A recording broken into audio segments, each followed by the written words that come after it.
Hello. स्वागत है आप सभी का GKRWA स्टडी पर। मेरा नाम निधि। आज के वीडियो में हम डिस्कस करने वाले हैं हिंदी के टॉप 30 ऐसे क्वेश्चन आंसर जो कि सभी परीक्षाओं के लिए महत्वपूर्ण रहेंगे। तो आप लोग वीडियो को शुरू से अंत तक ज़रूर देखिएगा और 30 में से कितने क्वेश्चन का आंसर आप सही कर पा रहे हैं, अपना स्कोर हमें कमेंट बॉक्स में ज़रूर बताइएगा। तो चलिए अब हम शुरू करते हैं फर्स्ट क्वेश्चन से। वीरांगना में प्रयुक्त संधि का क्या नाम है? बताइए। क्वेश्चन नंबर 1 का राइट आंसर क्या होगा? दीर्घ संधि। वीरांगना में दीर्घ संधि है और इसका संधि विच्छेद होगा वीर धन अंगना। देखिए हम दीर्घ संधि को कैसे पहचानते हैं। जहाँ पर बड़ी ई, बड़ा आ और बड़ा ऊ की मात्रा दिखे वहाँ पर दीर्घ संधि होता है। सदैव में प्रयुक्त संधि का क्या नाम है? बताइए। सदैव में कौन सी संधि है? वृद्धि संधि। सदैव में वृद्धि संधि है और इसका संधि विच्छेद होगा सदा धन एव। देखिए हम वृद्धि संधि को कैसे पहचानते हैं। अगर किसी शब्दों के ऊपर दो मात्रा दिखे, जैसे कि ए की मात्रा या तो औ की मात्रा दिखे, तो वहाँ पर वृद्धि संधि होता है। अन्वय में प्रयुक्त संधि का क्या नाम है? बताइए। इसका राइट आंसर क्या होगा? ऑप्शन डी इसका राइट आंसर है। अन्वय में यड़ संधि है और इसका संधि विच्छेद होगा अनु धन अय। यदि देखिए हम यड़ संधि को कैसे पहचानते हैं। य र व के पहले अगर आधा शब्द दिखे तो वहाँ पर यड़ संधि होता है। स्पर्श व्यंजन की संख्या कितनी है? बताइए। स्पर्श व्यंजन की संख्या कितनी है? 25। स्पर्श व्यंजन की संख्या 25 है। क से म तक के सभी व्यंजन स्पर्श व्यंजन कहलाते हैं, जैसे क वर्ग के सभी व्यंजन, च वर्ग के सभी व्यंजन, ट वर्ग के सभी व्यंजन, त वर्ग के सभी व्यंजन और प वर्ग के सभी व्यंजन स्पर्श व्यंजन कहलाते हैं। निम्न में से अंतस्थ व्यंजन कौन है? बताइए। इनमें से कौन सा व्यंजन अंतस्थ व्यंजन है? ल अंतस्थ व्यंजन है। य र ल व ये सभी अंतस्थ व्यंजन के अंतर्गत आते हैं। इनमें से कौन मूर्धन्य व्यंजन है? बताइए। इनमें से कौन सा मूर्धन्य व्यंजन है? री मूर्धन्य है। देखिए ट वर्ग के सभी व्यंजन मूर्धन्य कहलाते हैं, जैसे ट, ठ, ड, ढ, ड़ और री, ये सभी मूर्धन्य हैं।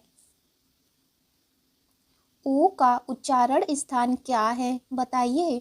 ओ का उच्चारण स्थान क्या है? ओष्ठ।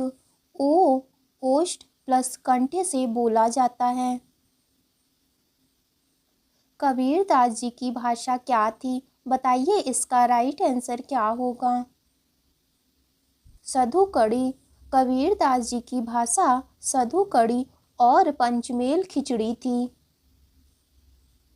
बीजक के रचनाकार कौन है? बताइए। बीजक के रचनाकार कौन है? बीजक कबीरदास जी की महत्वपूर्ण रचना है, तो ध्यान दीजिएगा। ऑप्शन ए इसका राइट आंसर होगा। नरसी जी का मायरा के रचनाकार कौन है? बताइए। इसका राइट आंसर क्या होगा? मीराबाई। नरसी जी का मायरा, इसके रचनाकार हैं मीराबाई जी। प्रेम वाटिका के रचनाकार कौन है? बताइए। प्रेम वाटिका किसकी रचना है? रस खान की। प्रेम वाटिका रस खान की रचना है। रामचरितमानस के रचनाकार कौन है? तुलसीदास। रामचरितमानस के रचनाकार तुलसीदास जी हैं, तो ध्यान दीजिएगा। ऑप्शन सी इसका राइट आंसर होगा। अबला जीवन हाय तुम्हारी यही कहानी, आंचल में दूध और आँखों में पानी, उपर्युक्त पंक्तियाँ किस काव्य की हैं? यशोधरा की।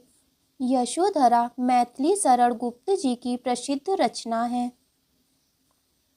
निम्न में से कौन सा अव्ययी भाव समास का उदाहरण है? बताइए इनमें से कौन सा अव्ययी भाव समास का उदाहरण है। प्रतिदिन, प्रतिदिन अव्ययी भाव समास का उदाहरण है और इसका समास विग्रह होगा प्रत्येक दिन। निम्न में से कौन सा बहुव्रीहि समास का उदाहरण है।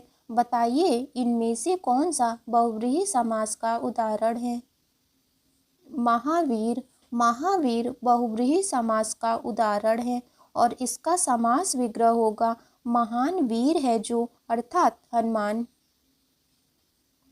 निम्न में से कौन सा पद द्विगु समास का उदाहरण है। बताइए इनमें से कौन सा पद द्विगु समास का उदाहरण है।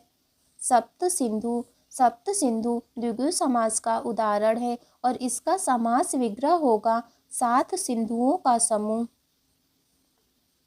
पदार्थ के सबसे छोटे मात्रा को क्या कहते हैं। अणु, पदार्थ के सबसे छोटे मात्रा को अणु कहते हैं। तो ध्यान दीजिएगा ऑप्शन बी इसका राइट आंसर होगा। सीमा का अनुचित उल्लंघन, इसके लिए एक शब्द क्या होगा। अतिक्रमण, सीमा का अनुचित उल्लंघन, इसके लिए एक शब्द होगा अतिक्रमण। जिसके आने की तिथि ज्ञात न हो उसे हम क्या कहते हैं। अतिथि, जिसके आने की तिथि ज्ञात न हो उसे हम अतिथि कहते हैं। बंदूक एक उपयोगी डैश है। बताइए डैश के स्थान पर क्या होगा। शस्त्र, बंदूक एक उपयोगी शस्त्र है, यह इसका कंप्लीट वर्ड है। वृद्ध भिखारी 2 रोटी खाकर डैश हो गया। बताइए डैश के स्थान पर क्या होगा। ऑप्शन सी इसका राइट आंसर है। वृद्ध भिखारी 2 रोटी खाकर तृप्त हो गया, यह कंप्लीट वर्ड है। आँख का अंधा मुहावरे का क्या अर्थ है। बताइए इसका राइट आंसर क्या होगा। मूर्ख धनवान, आँख का अंधा, या तो आप कह सकते हैं गांठ का पूरा, इसका अर्थ होगा मूर्ख धनवान। आँख की किरकिरी होना मुहावरे का क्या अर्थ है। बताइए आँख की किरकिरी होना इस मुहावरे का क्या अर्थ है। शत्रु होना, आँख की किरकिरी होना इस मुहावरे का अर्थ है शत्रु होना। आँख खुलना मुहावरे का क्या अर्थ है। बताइए आँख खुलना इस मुहावरे का क्या अर्थ है। सजग होना, आँख खुलना इस मुहावरे का अर्थ है सजग होना। इस हाथ दे उस हाथ ले, इस लोकोक्ति का क्या अर्थ है। ऑप्शन बी इसका राइट आंसर होगा। इस हाथ दे उस हाथ ले, इस लोकोक्ति का अर्थ है कर्मों का फल शीघ्र मिलना। उल्टा चोर कोतवाल को डांटे, इस लोकोक्ति का क्या अर्थ है। ऑप्शन सी इसका राइट आंसर होगा। उल्टा चोर कोतवाल को डांटे, इस लोकोक्ति का अर्थ है अपराधी ही पकड़ने वाले को डांट लगाए।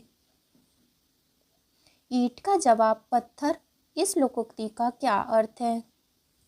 ऑप्शन ए इसका राइट आंसर होगा। ईंट का जवाब पत्थर, इस लोकोक्ति का अर्थ है दुष्ट के साथ दुष्टता करना। वैशाख नंदन किसका पर्यायवाची शब्द है। बताइए वैशाख नंदन का पर्यायवाची शब्द क्या होगा। गधा, गधा, वैशाख नंदन गधा का पर्यायवाची शब्द है और गधा के अन्य पर्यायवाची शब्द खर, गर्दभ, रासभ और धूसर है। पिसून किसका पर्यायवाची शब्द है। बताइए इसका राइट आंसर क्या होगा। कौवा, पिसून कौवा का पर्यायवाची शब्द है और कौवा के अन्य पर्यायवाची शब्द वायस, काग और करट है। लोचन किसका पर्यायवाची शब्द है।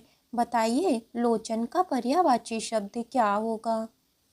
आँख, लोचन आँख का पर्यायवाची शब्द है और आँख के अन्य पर्यायवाची शब्द नयन, दृग, चक्षु और नेत्र हैं। तिमिर किसका पर्यायवाची शब्द है। यह आपका टेस्ट क्वेश्चन होगा। इसका आंसर आपको कमेंट बॉक्स में ज़रूर बताना है। तो आज की वीडियो आपकी यहीं तक थी।